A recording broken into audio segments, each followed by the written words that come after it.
talking about housing. We're talking about in every way that we can possibly talk about it, because we want to get informed and we want to get activated to see what we can do to help bring about solutions. If you look at Inglewood's housing element, the latest version of it, it tells you that there are more than 50% of Inglewood residents that are spending more than 40% of their the household income on housing. So if that's the case, the majority of the city, not even just renters but also homeowners, right, are dealing with this issue as well, are housing burden. Rents and home prices have been rising in Inglewood actually since the end of 2012. California is one of the most expensive areas to live in the country.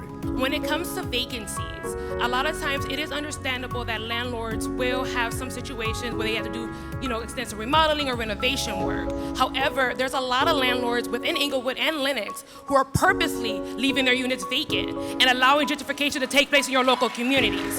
Homelessness is a byproduct of racism in America. Just consider this one statistic.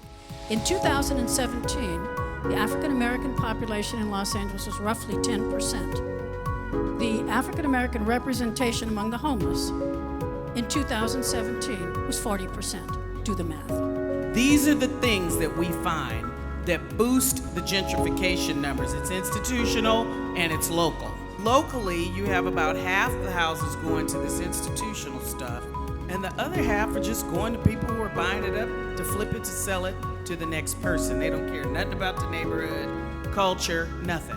So part of the deal we cut with Airbnb is let's start small and let's work on building community in the spaces we know and expand that out over time. The city developed a website and we started taking in a survey about rents. And there were some investors that were coming in, buying buildings and attempting to raise the rent over 100%. So I put an initiative before the council, and the first iteration was a cap at 8%. And then we had a public hearing, and there were about 60 people that came. There were landlords, owners, tenants. And after listening to that public comment, here's what we've come up with.